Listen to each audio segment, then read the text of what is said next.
A number of U.S. soldiers returning from Iraq have been suffering from a variety of cancers and mysterious illnesses.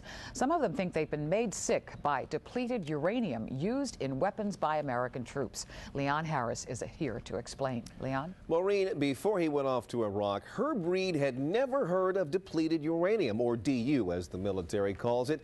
But now Reed believes that he and his fellow soldiers are suffering as a result of its toxic legacy. Herb Reed is sick.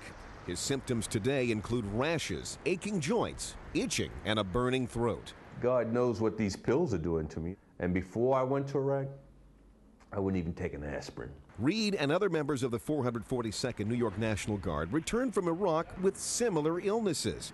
They now believe they know the cause: depleted uranium, or DU. Although we had blood in our urine in Iraq, you figured it would go away, but it didn't. The soldiers say they were exposed in Iraq, where they were stationed at a train depot that had been a military target in the first Gulf War. When it hits armor, it essentially burns its way through. Depleted uranium is radioactive waste left over from uranium enrichment for nuclear weapons and fuel rods.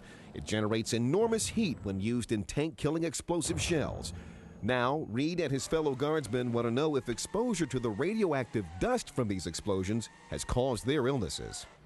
Dr. Asaf Durakovich tested all 8 New York guardsmen and says yes. Depleted uranium goes to the target organs by the process of excretion in the kidney, where it is showing chemical toxicity, and in the bone, where it shows genetic toxicity, blood toxicity, formation of leukemia, and tumors. The Pentagon spokesperson for DU issues is Dr. Michael Kilpatrick.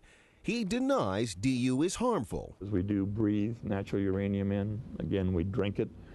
If it's going to be penetrating through the different membranes in a body, I don't know how you would differentiate natural from depleted. They are the same chemically. Michael Kilpatrick told us, we went to his office, and he said, oh, Iraq is not contaminated. Depleted uranium is fine. You can eat that stuff. Oh, yeah? Okay. I'd like to see you eat some of that stuff that we ate, that we breathed in.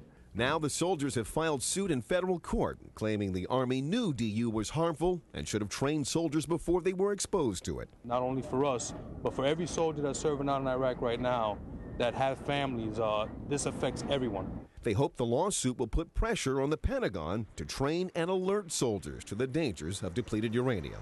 Our government, for whatever reason, is poisoning us. They're poisoning their own soldiers. But if you think about it, there is an acceptable ratio of deaths that they will accept. And maybe we're it. By the way, I actually asked Dr. Kilpatrick if he would eat some depleted uranium, and he said no. Pentagon officials continue to downplay the dangers posed by DU. However, they don't dispute that Iraqi citizens who live around the targeted areas are suffering from the same symptoms as Reed and the other U.S. soldiers who are sick. Maureen, Gordon. Thanks so much, Leon. Thanks, Leon. Wow.